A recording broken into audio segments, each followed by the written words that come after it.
നമ്മളൊക്കെ കുറേ എക്സ്പെക്റ്റ് ചെയ്യുമല്ലോ 400 ക്രോർസ് എന്നൊക്കെ പറയുമ്പോൾ നമ്മൾ ഒരുപാട് എല്ലാവരുടെയും നികുതി പണം അതിനകത്ത് വരുന്നുണ്ട്. അപ്പോൾ അത് വെങ്കട് പ്രഭു സാറ് മങ്കാത്ത പോലെയൊക്കെയുള്ള നല്ല സക്സസ് പടങ്ങൾ എടുത്ത ആൾ തന്നെയാണ്. അപ്പം എന്ത് പറ്റിയെന്നുള്ളത് അവരുടെ ടീം തന്നെ നിശ്ചയിക്കട്ടെ. അത്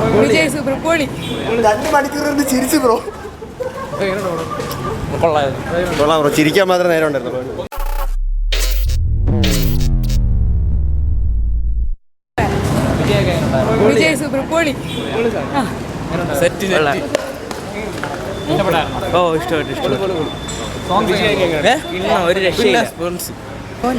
ലോജിക്കിൻ്റെ ആയിട്ടുള്ള ചെറിയ പ്രശ്നങ്ങളുണ്ട്. അറിയാതെ വന്നത് കാര്യം എങ്ങനെയാണെന്ന് അറിയാൻ വേണ്ടി വന്നത്. കുഴപ്പമില്ല, നല്ല വൺ ടൈം വാച്ചാണ്. സിനിമ എന്താ, നമ്മളൊരു 20 വർഷം മുമ്പേ കുട്ടിക്കാലത്ത് കാണുന്ന ഒരു സാധനം തന്നെ കുറച്ച് ടെക്നിക്കലി അഡ്വാൻസ്ഡ് ആയിട്ട് ചെയ്തിട്ടുണ്ടെന്നേ ഉള്ളൂ.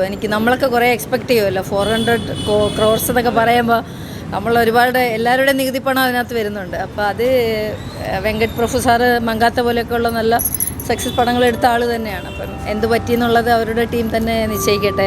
അദ്ദേഹം ഒന്നാമത് പൊളിറ്റിക്സിലേക്ക് പോകുന്നു. അപ്പോൾ അദ്ദേഹത്തിൻ്റെ കുറച്ച് ലാസ്റ്റായിട്ട് വരുന്ന കുറേ പടങ്ങളാണ്. അപ്പം നമ്മൾ പ്രേക്ഷകർക്ക് ഭയങ്കരമായിട്ട് എക്സ്പെക്റ്റ് ചെയ്യും.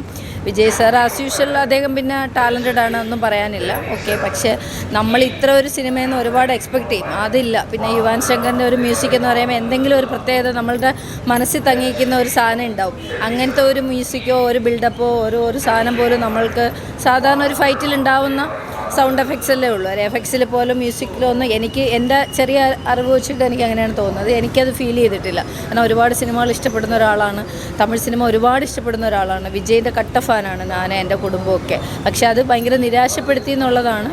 കണ്ടിരിക്കാം, കുട്ടികൾക്കൊക്കെ ഇഷ്ടപ്പെടും. പിന്നെ ഡബിൾ റോളിലുള്ള ആ ഒരു സാധനങ്ങളൊക്കെ മാക്സിമം അവർ വർക്ക് ചെയ്തിട്ടുണ്ട്, ഒരുപാട് ഹാർഡ് വർക്ക് ചെയ്തിട്ടുണ്ട്. പിന്നെ ഒരു സിനിമയെ നമ്മൾ താഴ്ത്തി പറയുകയല്ല, ഒരു സിനിമയ്ക്ക് ഒരുപാട് ആളുകളുടെ ജീവിതമൊക്കെയാണ്. അപ്പോൾ അതുകൊണ്ട് നിങ്ങൾ തിയേറ്ററിൽ വന്ന് കണ്ടിട്ട്, എൻ്റെ ഒരു അസംഷനാണ്, നിങ്ങൾക്ക് ചിലപ്പോൾ ഇഷ്ടപ്പെടുമായിരിക്കും. അപ്പോൾ എല്ലാവരും തിയേറ്ററിൽ വന്ന് കണ്ട് ഇത്രയും വലിയൊരു മിഷൻ ആയതുകൊണ്ട് എല്ലാവരും സപ്പോർട്ട് ചെയ്യുക. അതാണ്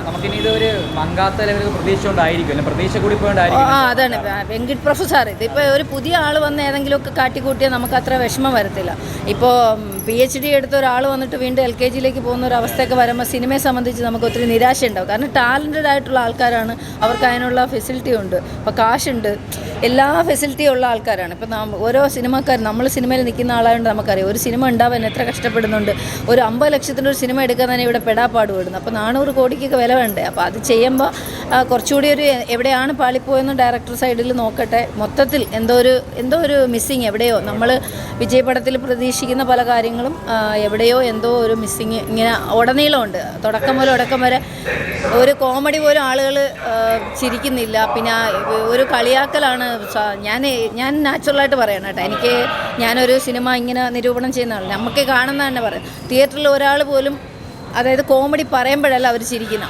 വിജയ് സാറ് വേറെ ഏതെങ്കിലും ഒരു എൻട്രിക്ക് വരുമ്പോൾ സീരിയസ് ആയിട്ട് പറയുന്ന ഓരോ സാധനത്തിലും ബാക്കിലിരുന്ന് യങ്സ്റ്റേഴ്സാണ് കളിയാക്കി ചിരിക്കുമ്പോൾ നമുക്ക് പെയിനുണ്ട്. കാരണം നമ്മൾ വിജയ് സാറിനെയൊക്കെ കാണുന്ന ആ ഒരു ലെവലിലാണ്. അപ്പോൾ ആ സിനിമ നിരാശപ്പെടുത്തുന്നു എന്നുള്ളതാണ്.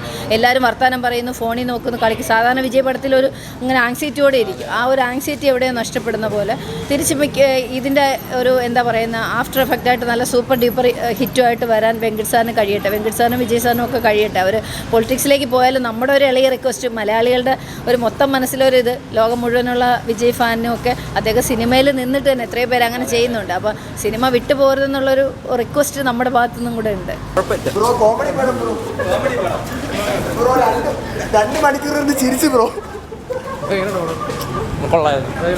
ചിരിക്കാൻ മാത്രമേ നേരം ഉണ്ടായിരുന്നു. കുഴപ്പമില്ല. ബാക്കിയുള്ള വെച്ച് നോക്കുമ്പോഴത്തേക്കും ഇത് കുറച്ച് ബോറായിട്ട് തോന്നുന്നുണ്ട്. പിന്നെ വേറെ പ്രശ്നമൊന്നുമില്ല. അല്ല, അറിയാതെ വന്നേ. കുഴപ്പമില്ല. വിജയ് പടം പോലെ തന്നെ തോന്നിയോ? ഇല്ല, വെങ്കട് പ്രഭുവിൻ്റെ പടം പോലെ തോന്നി. വിജയ് പടമല്ല.